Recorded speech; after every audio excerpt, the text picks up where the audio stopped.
Hello mga kapuso, ako po ito si Faith De Silva, ang pinakabagong sangre, ang tagapangalaga ng brilyante ng apoy, Sangre Flamara. Ako naman po si Bianca Umani, ang bagong sangre na tagapangalaga ng brilyante ng lupa, si Sangre Terra. Ako naman po si Kelvin Miranda, ang bagong tagapangalaga ng brilyante ng tubig, Sangre Alamos. At ako naman po si Angel Guardian, bilang Sangre Dea, ang pinakabagong tagapangalaga ng brilyante.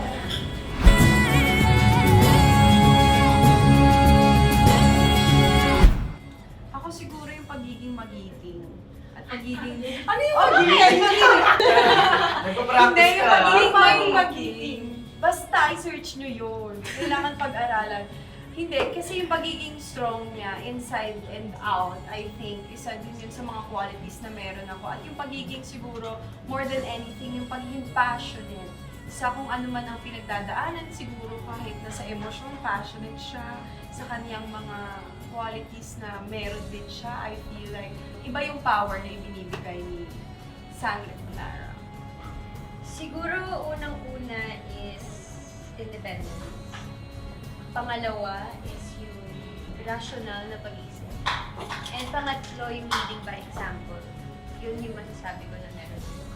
Ako siguro yung tinatangi ko lang palagi sa sarili ko kasi ayoko naman din palagi ilagay yung sarili ko. Yung pagiging leader. So ayoko lang nang namumuna. Pero Leader. saka yung pagiging mapusok ni Adamos sa mga bagay na gusto niya. Para mo po so! Isa nakaka-relate ako doon. Kasi isa yun sa mga feeling kong makakatulong kay Adamos. Yung pagiging mapusok ni Adamos, yun yung magtutulak sa kanya para makabuo siya ng maayos at magandang plano sa pagbabalik ng mental. Ako, feeling ko yung pagiging positive. Yun. Feeling ko yung pagiging positive and pagiging strong. Kasi ako as a person, ganun ako. Like, I try to look for the positivities and negativities.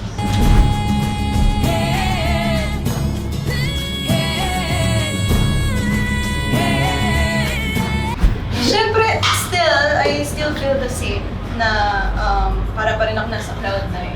Hindi pa rin siya like overly nagsisink in sa akin. Feels, surreal pa rin talaga.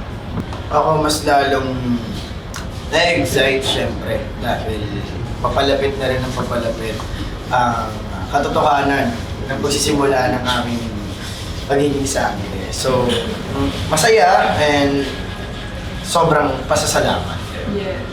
Parang at this point, nasabi ko na lahat-lahat na I am very thankful, grateful. I'm on cloud 9. I still cannot believe.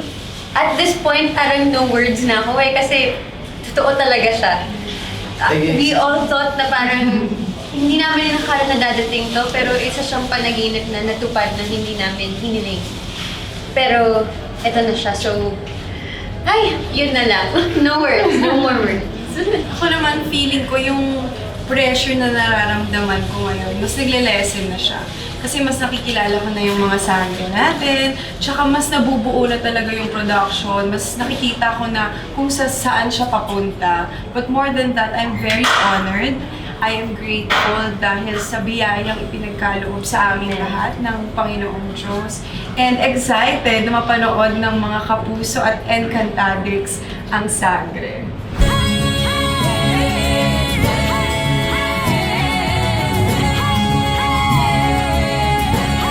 Ako, bilang tagapangalaga ng brilyante ng apoy, bibigyan ko ng warmth ang mga taong siguro walang electricity sa kanilang mga bahay. Bibigay ako ng ilaw sa mga bahay at buhay ng mga tao.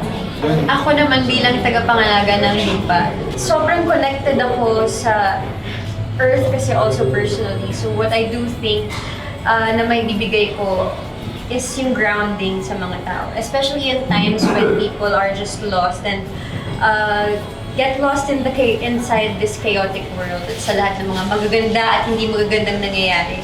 I really want to be able to help people feel grounded and to bring them back to where their roots really started. Sa katotohanan kasi may hilig din ako sa mga